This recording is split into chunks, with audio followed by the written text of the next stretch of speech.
That morning in Port Harcourt, the sun had not even climbed properly, but Uchechi was already sitting on the plastic chair in front of their one-room apartment. She wore a flowing gown and her face looked tired, the kind of tired that came from thinking too much.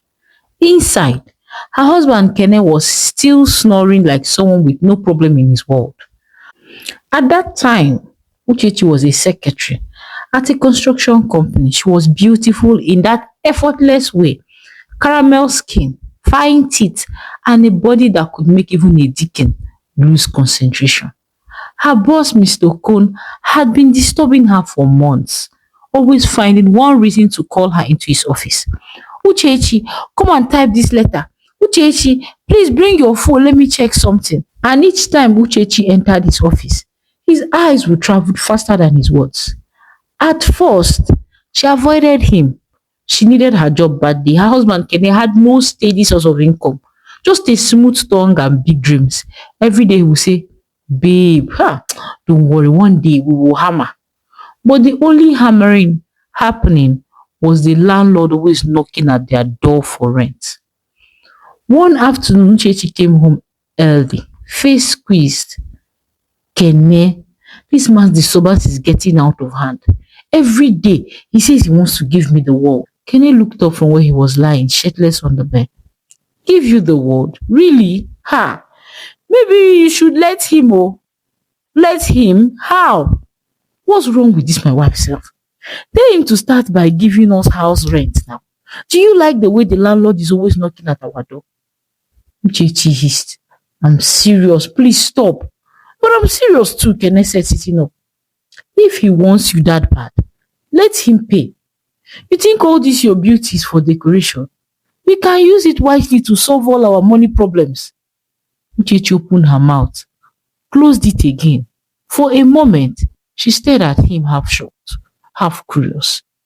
You mean I should ask him for money? Kenneth shrugged, his tone half joking, but his eyes sharp.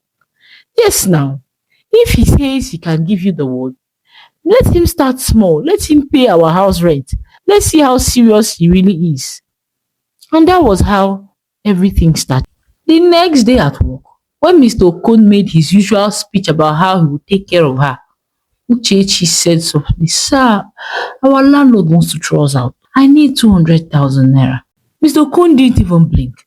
By evening, the alert entered. When she told Kene, he danced like someone who just won sports betting. I told you, we will make this thing work. Oh. After that, it became routine.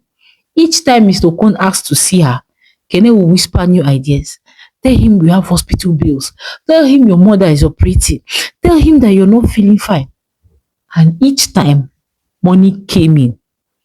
One evening while Uchechi was washing plates in the tiny corridor that served as their kitchen, her phone began to ring. The name on the screen made her pause. It was Mr. Okon. She wiped her hands on her wrapper and answered, Good evening, sir. His voice came through low and unhurried, and that kind of tone that carried too much meaning. Ah, Uchechi, good evening. How are you doing? I hope you got home safe today. Yes, sir. Thank you, sir. There was a small silence, just long enough to make her uncomfortable. Then he cleared his throat. Uchechi, I've been helping you. Little things here and there, the rent, the small allowance I gave you last month, even that salary advance I paid you. Yes, sir, I appreciate it. I'm very grateful, sir. He chuckled softly, the way men do when they're about to change the direction of a conversation. Ah, no problem, no problem. You're a good girl and you're very respectful. But I was thinking, maybe we should see privately, just you and me. I want to discuss something important. She hesitated. Discuss what, sir? You don't have to sound afraid, he said, laughing again. Softer this time.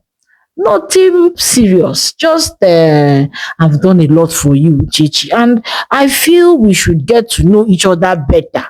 Oh, don't you agree? Uchechi's heart skipped. She could hear his breathing on the other end of the line. Slow, confident. Sir, I don't understand, she said quietly. He lowered his voice further. You do. I just want to spend some time with you. You're special to me, Uchechi. Let's meet somewhere private, not the office. I'll take care of everything. The line went quiet for a few seconds. Then he added almost gently, you know, in this life, when someone helps you, there should be appreciation. I've done my part now. Now it's your turn to show me you're grateful. She didn't answer. Her fingers were trembling so badly she had to grip the edge of the sink. Don't think too hard, he continued. Just tell me when you're free. I'll send the car. He ended the call with a soft chuckle, leaving her standing in the half darkness, phone still pressed to her ear. That was the moment the world began to tilt. The line between survival and sin slowly started to blur. Uchechi stood there for a long time after the call ended, staring at nothing. The sound of oil sizzling from a neighbor's kitchen drifted through the corridor, but she didn't move. Her body felt stiff, half anger, half fear. When she finally went inside, Kene was sitting on the bed, scrolling through his phone, one leg crossed over the other. She dropped the phone on the table and sat quietly. Kene, the man called again, oh, she said. He looked up lazily. Which man? Mr. Okono, my boss. That got his attention. Eh, what did he say? Her voice trembled slightly. He said he wants to see me privately. Oh. Kene frowned. Privately? How? You know what that means now, she said, turning away. He said he's done a lot for me, for us, and that it's time I show appreciation. For a moment, the room went quiet except for the hum of the standing fan. Kene leaned back slowly, rubbing his chin. So that's what he wants, he said under his breath. Then he looked up at her. How much did you say he gave us last time, Seth? It's 300,000, no, she said, crossing her arms. Kene whistled. 300? Ah, and he still thinks he can give us more. Kene, she said, this is not funny, I'm serious. He wants to sleep with me. He gave a small laugh. Eh, really? So he wants a return on his investment. You're not listening to me. I'm listening, he said, sitting up straighter. You think I'm dumb? Babe, let me tell you, this is opportunity. She blinked. Opportunity how? Kene leaned forward, he's still lowering. Listen, let me tell you. He's the one chasing you, right? So, we'll turn the table. We'll go see him privately, but on our own terms. He will pay, don't worry. Her mouth felt open. What are you saying? I'm saying, Kene said carefully, if he wants to do anyhow, we'll use his own tricks to catch him. He said he has money, right? You never can tell. This one may pay millions. She shook her head. Kene, that's dangerous. He laughed softly, the kind of laugh that came from a man who believed in his own cleverness. Dangerous, Ke. You think rich men like that won't scandal? He's a married man with kids, right? All we need is one good scene. Then I will show up, pretend that I caught you guys in the act, shout a little, then record every single detail. He will go on his knees begging to offer me millions to shut up. And that's when we would cash out. Kene, she whispered. He stood, went to her and put his hands on her shoulders. Babe, see, we need money. Look around you. This house, this life, haven't we suffered enough? Let's turn the game around.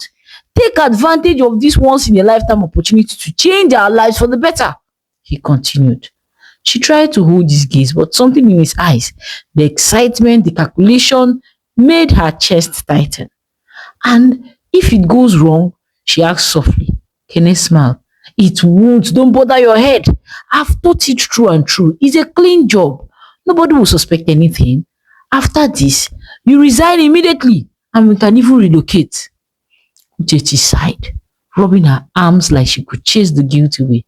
I don't know, Ekene. I feel something about this is wrong. He kissed her forehead lightly. Everything will be fine once the money drops, baby. Just trust me, okay? She didn't answer. She only nodded slowly, even though her heart was beating hard against her chest. That night, while Kene snored beside her, Uchechi lay awake, staring at the ceiling, listening to the fan creak. The room was dark, but in her head, the scene was already playing. The hotel, the man, the act, the lie.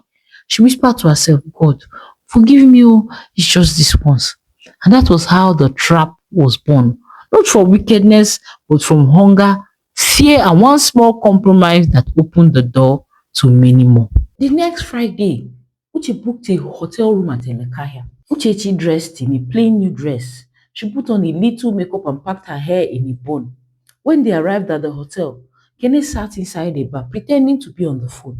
He sent her a message to breathe, to play the part, to act surprised and even cry when the door opened. He repeated the lines they had practiced, the shout, the accusation, the shock. He sounded confident. He needed to be.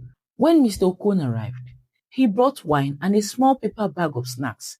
He smoothed his shirt and walked up the staircase with a small, quick smile of a man who thought the world belonged to him. He knocked softly on the room door. Uchechi opened, voice polite, and let him in. For a little while, there was a soft, quiet, false intimacy. The sound of glasses, the shuffle of shoes, the small talk of men who think they own women. He told stories about a new contract, about future plans where he was the hero.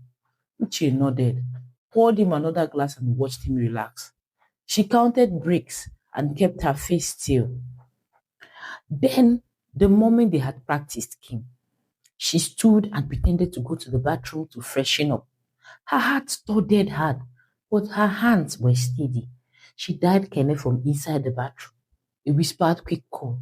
Kene, she breathed into the phone. Come now, it's time. Moments later, Kene pushed open the door like a storm. My wife, he shouted, voice full of pain, eyes red with pretended hurt.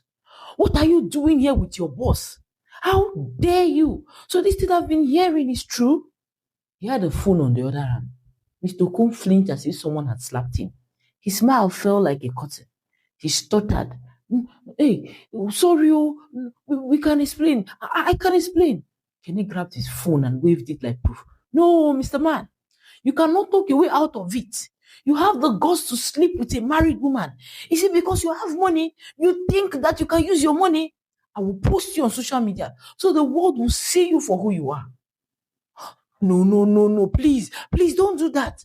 Mr. Okon fell to his knees, voice shaking. Please, let's talk. Let's talk like men. How much? How much will calm you down? Name your price. I will pay. Please. Don't post that video. Kene kept his face hard, but a small smile tugged at the corner of his mouth. He could see the panic in the man's eyes doing the work for him. The plan was working. At first, they had agreed 800,000. That was the number they had whispered to each other in the car. The number that sounded big enough to fix their immediate problems and leave some for the next month. But now, watching Mr. Okon tremble and fumble with the phone, Kene felt something else. Opportunity. He leaned close, voice low and steady. You give me 3 million. For a second, the room was quieter than it had the right to be. 3 million? The number landed like a stone. Mr. Okon's face lost color. He blinked, hands fumbling with his handkerchief as if it might fix everything. 3 million?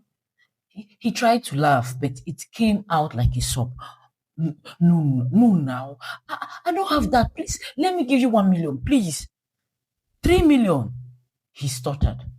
Kene held his stare, not letting him slide back. You don't choose the number now. You don't get to bargain back. If you don't want me to share this video right away, you better start sending the money to this account. Mr. Okon's breath came quick. He searched for his trousers. He dug into his pocket for his phone. He typed with one trembling thumb, calling a number on speed dial. Mbaba, send me 3 million right away. Now, I need it for some business. His voice broke. He covered the phone, whispering to himself, Please, just give him a few minutes. Don't post the video, please. Uchechi watched the man's hands, the way they moved too fast. She felt a tightness in her chest, but she kept her part, shocked, hot, the performance they had trained. Moments later, Mr. Okon closed his eyes, then opened his banking app with trembling fingers.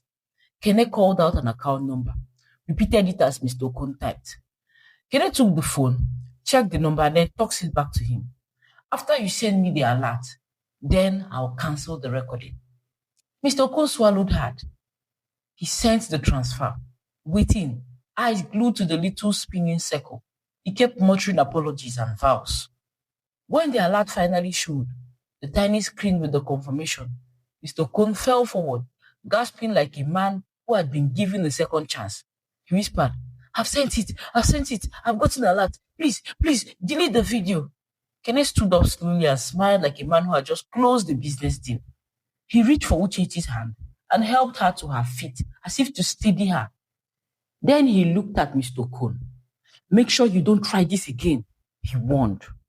Mr. Cone nodded like a broken man. He cleaned his face with both hands and backed away. Kenneth dragged Uchechi out beside him. They left the hotel room like a couple who had rehearsed their exit 1,000 times, calm, practiced, and carrying the sound of money in their pockets. Outside in the heat, Uchechi's legs felt weak. They had the money. They had executed the plan perfectly. Kenny was practically bouncing as they walked down the street. His hands gripped Uchechi's wrist tightly, his voice bursting with excitement. You see, didn't I tell you? He said, laughing. 3 million. Just like that, babe. We've made it all. Uchechi glanced around nervously. Keep your voice down, Kene. Someone may hear you. He chuckled, completely unbothered. Let them hear now. Let them know I am now a millionaire. No more struggling. No more insults. She tried to smile, but her chest felt tight. The image of Mr. Cone's face, sweating, pleading, desperate, kept replaying in her mind. Kene, I don't feel right about this at all, she said quietly. He turned to her with that sharp look that always meant stop talking nonsense. Feel right?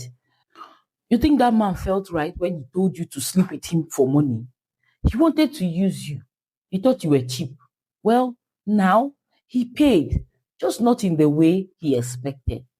Still, she muttered, looking down. It feels wrong. Kenneth coughed. Wrong? Uchechi, please stop this nonsense. This is survival. The world doesn't pity honest people. If you wait for life to favor you, hunger will bury you. Me, I'm done waiting. Oh. They walked in silence the rest of the way home. That night, inside their small one-room apartment, Kene couldn't stop staring at his phone. Look at it, he said, grinning wide. 3 million. Just imagine what you can do with this. New apartment, new clothes, no more insults. Uchechi sat beside him, staring at the money, her heart thudding slowly. So what happens now? She asked. Now? Kene laughed. Now we plan. Oh, this is just the beginning. You can do this again. Maybe not with your boss, but with other men. Men with money that want to spend now. It's very easy. Look at how easy it was. Kene, that was not what we agreed though. This was just supposed to be once. He looked at her with a half smile. Once? How can we stop after this huge win? Babe, this is our breakthrough. You just act sweet and I'll handle the rest. She sighed deeply, looking at the fan blaze turn slowly. Kene, sometimes I don't even know who you're becoming. He leaned closer, his grin spreading. We are becoming smart. That's it. The world respects smart people. She said nothing more. And that single night became the foundation of their new business. In the weeks that followed, Uchechi and Kene became experts at deception. They studied people the way some people study scripture, careful, line by line. They learned that rich men all had the same weaknesses: pride, loneliness, and the belief that no one could outsmart them. Kene was the strategist. He would scan social media, hotels, and even church programs, looking for the next target. Uchechi became the face of the operation. The smile, the voice, the soft laugh that made men forget their wedding rings. They created a pattern. They would start with polite conversations, then gentle friendship, then late night calls that ended with sighs and soft laughter. Once the man felt safe, Kene would write the script for the final act. A hotel, a scene, a scandal. It worked every time. Sometimes she wanted to tell him to stop, to say it's enough. But then she remembered the small things they now called comfort. And so the games continued. The trapped businessmen, contractors, even politicians, each one begged like Mr. Kun had begged. Each one promised to pay if they would keep quiet. And each time, Kenneth would smile, collect the money, and call it wisdom. He started saying things like, God helps those who help themselves. And if they didn't cheat people to get their money, they wouldn't have money for us to collect. Uchechi stopped arguing. She only nodded and smiled weakly. But deep down, she knew something Kene didn't. Every lie has a limit, and every game had its end. As the months rolled by, money changed Uchechi and Kene. Once upon a time, she used to dream of saving money to open a small business, maybe a boutique, maybe a salon. But now, her dreams had gone bigger, dirtier, and even more expensive. Kene, she said one evening, her eyes still fixed on the mirror. Imagine if we find someone that will pay us big enough to end this whole thing once and for all. Kenny looked up from the bed, one eyebrow raised. Now you're thinking like my wife, she turned. Meaning, meaning if you can hit one rich man, one big man that will pay us in millions, then we can retire. No more running, no more pretending to be poor, no more hiding. Jechi gave a small smile. You think that's possible? Kenny leaned back, grinning. Everything is possible oh, when you have sense and timing. That was how greed found a permanent home between them. They stopped talking about building a future. They started talking about the next millionaire. His name was Mr. Sam, a contractor from Lagos who had come to Port Harcourt for a state project. He was tall, confident, and dressed like a man who measured success in wristwatches. Even the way he laughed sounded expensive. They met one Saturday evening at a party in GRA. Kene and Uchechi had decided to attend after hearing that money people would be there. Uchechi had come prepared not just to look good, but to be noticed. Her gown was modest but fitted, her wig perfectly curled. She had rehearsed her smile in the mirror that afternoon, not too wide, not too shy. Kene warned her, "We're not here to make friends, we're here to hit the jackpot. For real this time." So when she spotted him, Mr. Sam, standing near the drinks table surrounded by other men in abbadas, she knew instantly he was the one. Calm posture, gold wristwatch, the kind of man who believed nothing could catch him off guard. So she created her moment. As she walked past him, she let her clutch bag slip from her hand and fall to the floor. Her drink splashed across the hem of her gown. A small, deliberate mess. Ah! Ah, what was this nonsense? She muttered softly, bending to pick it up. Mr. Sam turned immediately. Oh, I'm so sorry. Are you okay? He asked, stepping forward, even though he hadn't touched her. She looked up, pretending flustered but grateful. I'm fine, sir. Just a little spill. He smiled, eyes gliding over her dress before meeting her gaze. Then, let me make it up to you. A fresh drink? She gave a shy laugh. You don't have to, sir. I insist, he said, signaling the waiter. Champagne, maybe just juice, she said, lowering her eyes. That was how the conversation began. Soft, polite, and effortless. When she laughed at his jokes, it wasn't loud. When she spoke, it wasn't too much. She played her role perfectly. The beautiful stranger who seemed uninterested, which made her twice as interesting. They talked briefly about the party, about Lagos, about nothing serious. He was easy to like, easy to fool. Before she left, he slipped his business card into her hand. Just in case you ever come to Lagos, he said with a charming smile.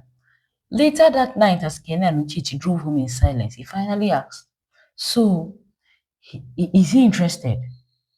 He is. He already texted me. Kene grinned. Good. Don't rush it. Make him think he's leading. 2 days after the party, Mr. Sam called. I just wanted to say I enjoyed talking to you the other night. You have a calm way of speaking. Lagos girls don't talk like that. She laughed. Maybe that's why I'm not in Lagos. Next time I'm in town, we should catch up properly. That was all she needed. Over the next few weeks, their calls became frequent. Uchechi listened, never asking for anything, only laughing at the right moments, saying the right words. Kene called it emotional positioning. Men like him, Kene explained one night, don't fall because of beauty. They fall because they think you understand them. So she tried to understand him, or pretended to. She sent soft morning texts, voice notes with laughter, small compliments that didn't sound rehearsed. Before long, Mr. Sam began sending her money for data, for lunch, and later just because. Each alert made Kenneth smile wider. But the trap needed a perfect setup, something believable enough to make Mr. Sam come close. So, one evening, Uchechi told him she had lost her job. Her voice broke slightly on purpose. I'll be fine, she said. I just need to sort out some things. There was silence on the line. Then he said softly, how much is your rent? 400,000 naira, she whispered. He didn't even hesitate. Text me your account number. The next morning, the alert came. Kene whistled when he saw it. Now so e be, this man go be gold mine. For the next 2 weeks, she built the act. Sometimes she would send him pictures of meals she's cooking or short texts like, you make life feel easier. When he came around, he called her every night before bed. She made sure to sound sleepy, soft and safe, the kind of woman men dream about but rarely met. Finally, one Friday night, he said what they had both been waiting for. I'll be back in Port Harcourt next week. Can we have dinner together? She paused, pretending to think. Mm, I'll have to check with my husband, she said, laughing. He laughed too. Ah, tell him I'm harmless, so you don't look harmless, she teased. Then maybe you should find out for yourself. That was all Kene needed to hear. Perfect, he said when she told him. You meet him in a nice hotel, make him feel comfortable. And when he crosses the line, boom, I'll enter. Uchechi bit her lip nervously. What if he doesn't? This man looks like a gentleman. Kene chuckled. He will. They always do. The following Saturday, the plan unfolded like a script. They ate, they laughed, they drank wine. When he leaned forward and whispered, you are even more beautiful up close, she looked away shyly. Then he said the line that sealed his fate. I don't even care if you're married. I just like how you make me feel. She smiled softly, stood up and excused herself. Inside the bathroom, her hands shook as she dialed Kene. He's ready. Good, Kene said. She returned to the room.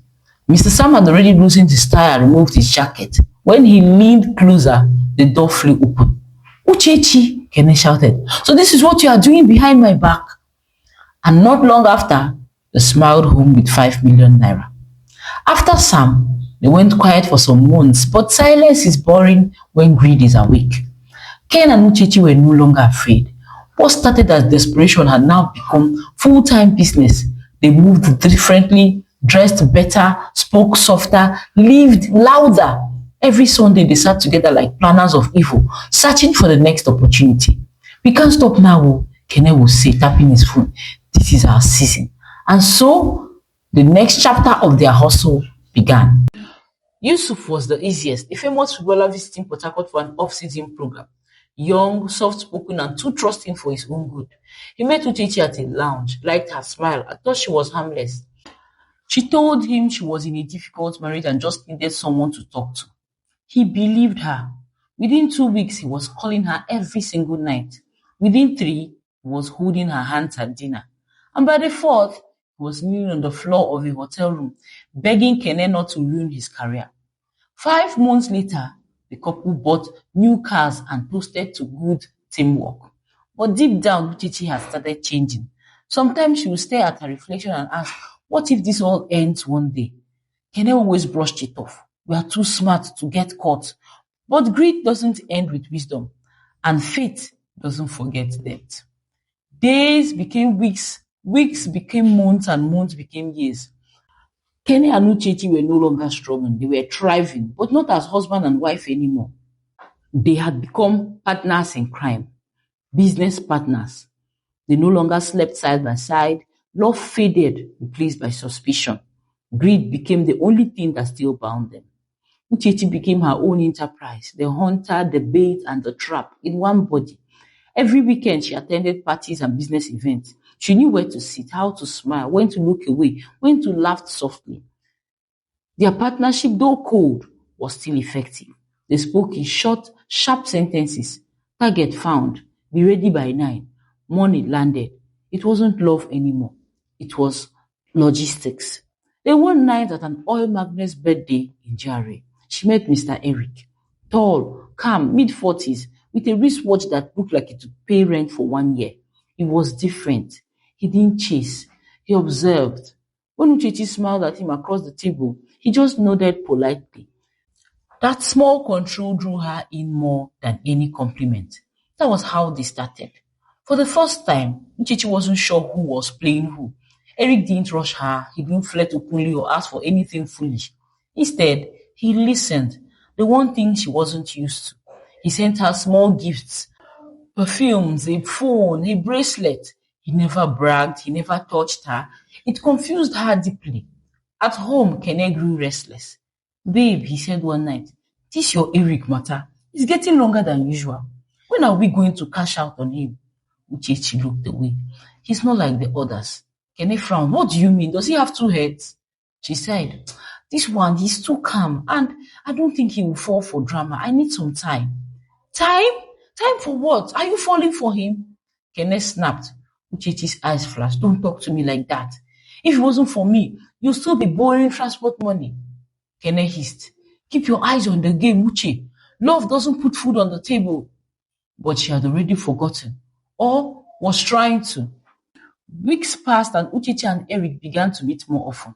He would invite her for dates, never late night meetings. He asked about her dreams, her family, even her past. One day she said, you ask too many questions, Mr. Eric. He smiled. Only people with something to hide fear questions. That line cut her chest open. She found herself avoiding Kene's calls whenever she was with Eric. Whenever Eric was around, she felt clean, something she hadn't felt in years. Kene, on the other hand, was getting desperate. Uchechi, when are we going to strike? Soon, she continually replied. I'm working on it. But for the first time, she didn't want to strike. She wanted to stop. One cool Saturday, Eric finally invited her to the hotel. Let's meet this evening, he said. I just miss you and want to talk. She dressed simply that day, not the usual seduction gown, just a jeans and a top. Her heart was heavy but hopeful. When she entered the suite, she found Eric sitting by the window. He smiled softly. Sit down. For a long time, they didn't speak. The air was heavy like rain before thunder. Finally, Eric asked quietly, tell me, Uchechi, are you really in love with me? Her lips trembled. What do you mean? Tell me the truth, Uchechi. Do you really love me? The question froze her. She had heard many men ask that before, but never like this. His voice didn't accuse. It invited. She looked away, her throat tightening. For a long time, she said nothing. Then her lips trembled as she whispered, when I first met you, it wasn't love. It was business. The night at that birthday party, I picked you the same way I've picked every other man before you. You looked quiet, careful, expensive, the kind of man who would pay to avoid scandal. My plan was simple, make you trust me, make you fall, and then I'll cash out. She gave a weak smile, her eyes glistening. You see, my husband and I, we used to do this as a business. That's what we did for a living. I was the bait, he was the angry husband who would barge in and threaten to expose everything. It always worked, always. Eric kept his face calm. She laughed bitterly. And you were planning to do this to me? Actually, yes. We've done it too many times, Eric. With Sam, with Yusuf, and others that I can't even count. He nodded slowly. So why are you telling me this now? She paused, heartbreaking. When I first smiled at you, Eric, it wasn't real. I just wanted your money. But then, her voice broke. Then I got to know you. And you weren't like the others at all. You didn't try to buy me with gifts or rush me into your bed. You actually listened. You actually asked about my life, about my dreams, and I didn't even remember the last time anyone cared enough to ask that. The more time I spent with you, the harder it became to keep lying to you. I even started deleting the messages I was supposed to send to Kene, my husband. I stopped answering his calls. I told myself it was still business, but I knew I was lying. Not to you this time, but to myself. She looked up, her voice trembling. Somewhere between your silence and your smile, I fell for you, Eric. I don't even know when it happened, but I did. And that's the truth, Eric. I swear, for once in my life, this is not a game.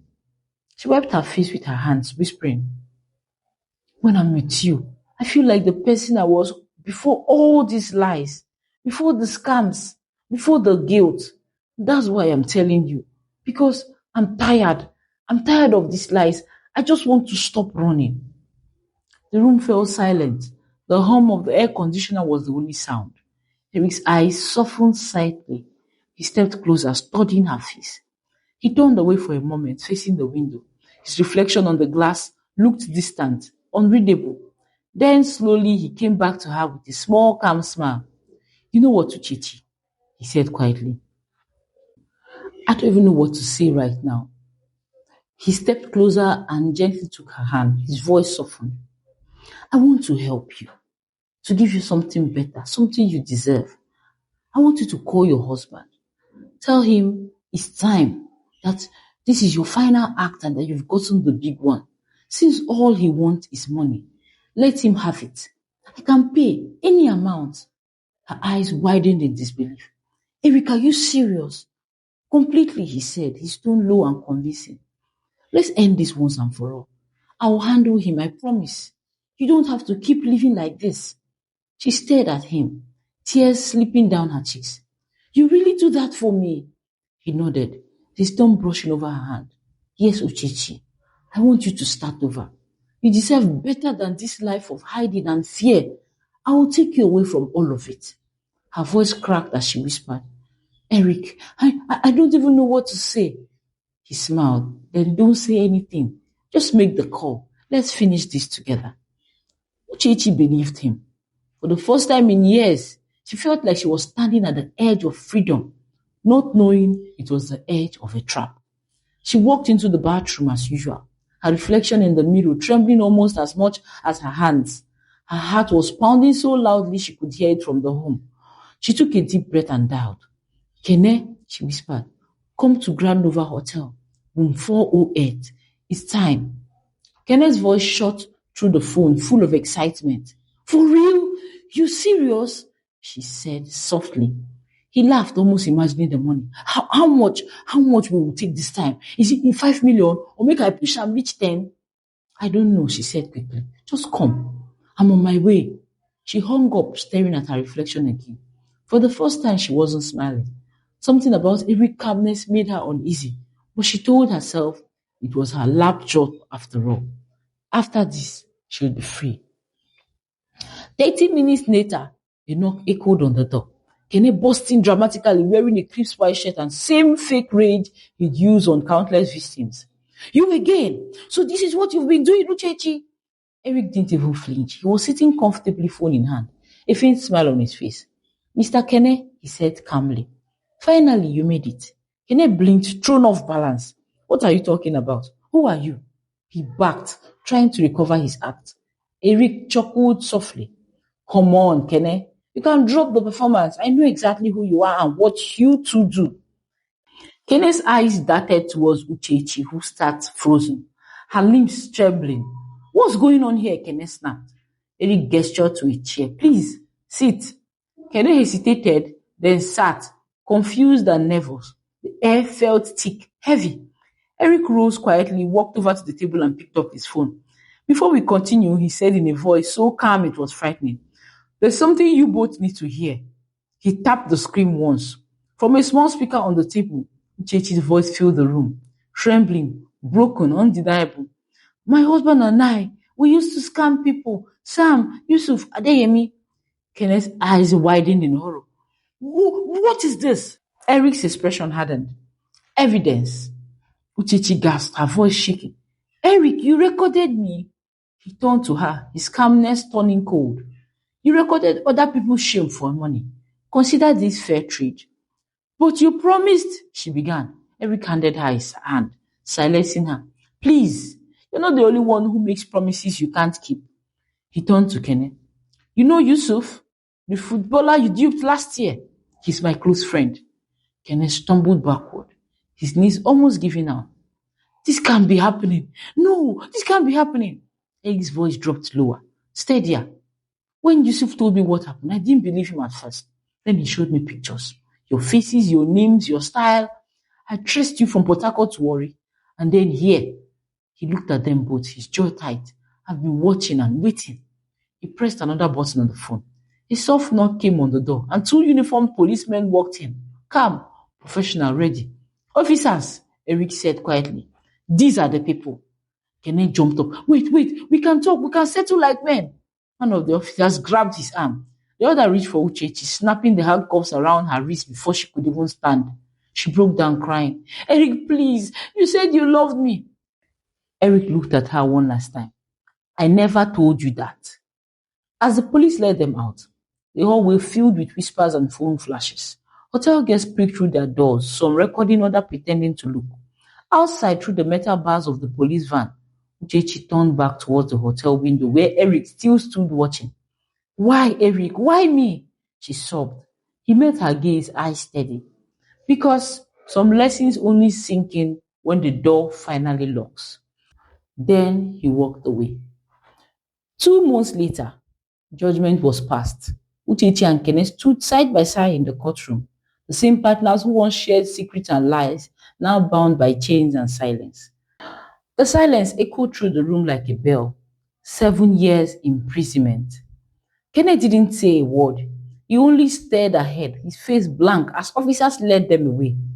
In the prison yard, he sat by the wall every afternoon, tracing invisible lines on the dust, counting days that felt like forever. Uchechi was assigned to corridor duty. Every morning, she swept the floor slowly, her hands trembling with fatigue and shame. Sometimes she would whisper under her breath, I just wanted love. I just wanted peace. But the walls never answered. Some nights she would close her eyes and remember Eric's calm face.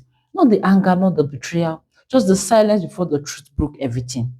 In the end, she realized something she had never understood before. Love built on lies will always collapse, and peace bought with deceit will never last. The end. Thank you so much for watching this story to the end. This story teaches us that greed always feels sweet in the beginning, but it leaves a bitter taste in the end. Let this story remind us that whatever we gain through lies will one day be taken by the truth.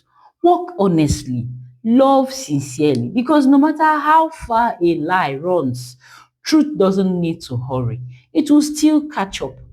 If you enjoyed this story, don't forget to like, share, and subscribe for more powerful stories like this. And tell me in the comments, what lesson did you take from Uchechi and Kene's fall?